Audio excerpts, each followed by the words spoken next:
یہ کیسے ممکن ہو سکتا ہے کہ جو زمین اس نے اپنے دین کے لیے، اپنے دین کے غلبے کے لیے بنائی ہو، اور جو رسول اس نے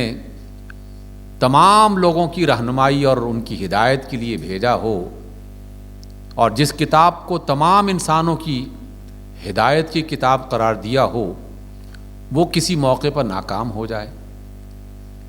یا اس کے بارے میں لوگ یہ گمان کرنے لگیں کہ اب تو کوئی امید نہیں ہے کہ اسلام کبھی اس زمین پر غالب بھی آئے گا کہ نہیں آئے گا، اور وہ طرح طرح کی غلط فہمیوں کے شکار ہونے لگیں۔ تو سورۃ الملک میں بھی بنیادی بات یہ سکھائی گئی ہے کہ اللہ کی کائنات میں تخلیق کیا جانے والا ایک ایک ذرہ وہ پوری حکمت، پوری دانائی اور اللہ تعالیٰ کے بنائے ہوئے نظام کے عین مطابق اسے تخلیق کیا گیا ہے، اور اسی نے ان تمام نظاموں کو بنا کر ہمیں کچھ وقت کے لیے اس کے اندر پیدا کیا ہے۔ اس کا صرف جز نہیں بنایا، اس کا حصہ صرف نہیں بنایا، بلکہ ہمیں ایک منفرد قسم کا کام کرنے کے لیے زمین پر بھیجا ہے، جو سورۃ الملک میں بتایا گیا کہ ہم نے زندگی اور موت، مرنا اور جینا، یہ تو بنایا ہی اس لیے ہے کہ ہم دیکھنا چاہتے ہیں کہ تم اپنے کردار کے اعتبار سے، اپنے عمل کے اعتبار سے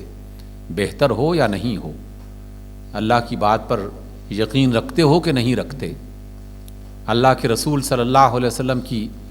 دی ہوئی تعلیم کے مطابق زندگی بسر کر رہے ہو کہ نہیں کر رہے۔ پورے قرآن میں کہیں ایک بھی موقع پر ایسی بات آپ کو نہیں ملے گی کہ اگر تم نے اس زمین پر اسلام کو غالب نہ کر دیا اور پورے طریقے سے مسلمانوں کی حکومت قائم نہ ہو گئی تو اس وقت تک تم کامیاب نہیں ہوگے، تم ناکام شمار کیے جاؤ گے۔ کہیں یہ بات نہیں کہی گئی، ہر مقام پر یہ بات کہی گئی کہ ہم نے جو کچھ بنایا ہے، جو کچھ کیا ہے، بالکل سوچ سمجھ کر، پورے ارادے کے ساتھ اور باکمال طریقے سے بنایا ہے۔ تمہیں تو صرف اس لیے بھیجا گیا ہے کہ تم میری زمین پر کچھ وقت جو گزارو گے تو وہ کس کی رہنمائی اور کس کے راستے پر چلتے ہوئے گزارو گے، تو ہم نے تو صرف یہی دیکھنا ہے۔ تو بنیادی کام کیا ہوئے؟ بنیادی کام دو ہیں، ایک یہ کہ اللہ کی کائنات پر اس کی کارگری، اس کی قدرتیں، اس کی حکمتیں، اس کی دانائیاں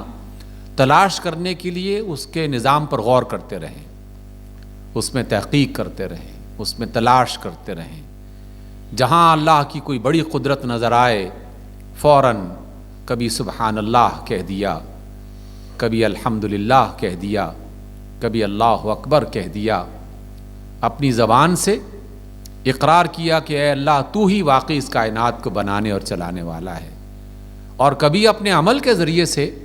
یہ ثابت کر دیا کہ اللہ ہم تیری کائنات میں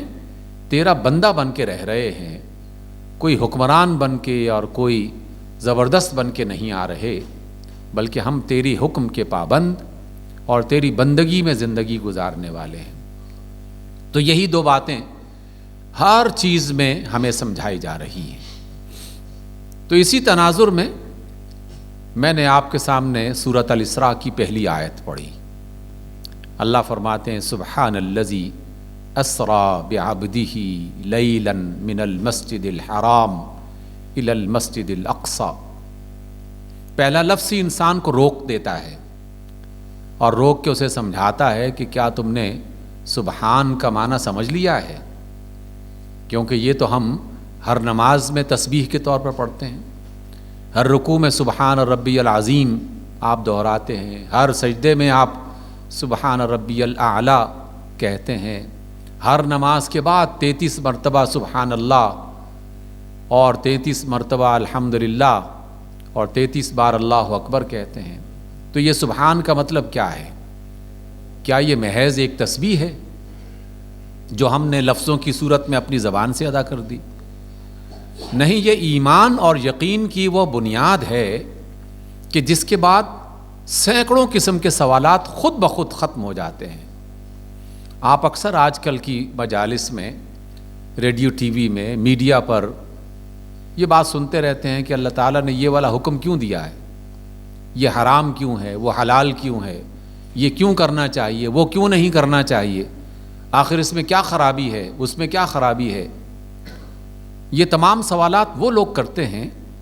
جو سبحان پر غور نہیں کرتے، کیونکہ سبحان کا مطلب یہ ہے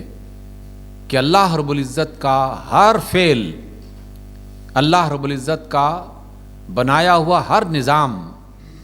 اللہ تعالیٰ کا کیا ہوا ہر کام ہر قسم کے عیب سے اور خامی سے پاک ہے۔ جو کچھ اس نے کہا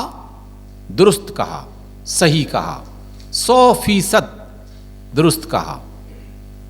تو جب آدمی اس یقین کو اور اس ایمان کو تازہ کرتا ہے تو پھر جب بھی اسے قرآن کی آیات میں یا نبی محترم صلی اللہ علیہ وسلم کی سیرت میں کوئی بات پڑھنے کو ملتی ہے کہ یہ کرو اور یہ نہ کرو، بس اسے صرف ایک ہی چیز کی تصدیق کرنی ہے کہ کیا واقعی یہ اللہ نے اور اس کے رسول نے فرمایا ہے۔ اور جب اسے پتہ چل جائے کہ ہاں یہ اللہ اور اس کے رسول نے فرمایا ہے تو پھر وہ کہہ دے کہ ہاں مجھے تو یہ لازماً کرنا ہے، کیونکہ وہ میرا رب ہے، میں اس کا بندہ ہوں، اور اس نے جو فرمایا بالکل سچ فرمایا۔ میں جب بھی اس طرح کی بات احباب کے سامنے، دوستوں کے سامنے رکھتا ہوں تو پاکستان کے ایک ادیب کا ایک ڈرامہ اگرچہ تھا لیکن ایک حقیقت سمجھانے کی اس نے کوشش کی۔ اللہ تعالیٰ اسے اپنی رحمت میں جگہ دے اور مغفرت فرمائے۔ اشفاق احمد صاحب نے ایک جگہ لکھا کہ ایک دیہاتی آدمی جسے پڑھنا لکھنا نہیں آتا تھا، لیکن اسے یہ پتہ تھا کہ اللہ تعالیٰ کا ایک کلام ہے جسے قرآن مجید کہتے ہیں، اور مسلمان اسے اللہ کی کتاب مانتے ہیں اور اس کی اسے تلاوت کرنی چاہیے۔ اور یہ ان پڑھ بالکل تلاوت کا کوئی معمولی سا بھی حصہ نہیں جانتا تھا،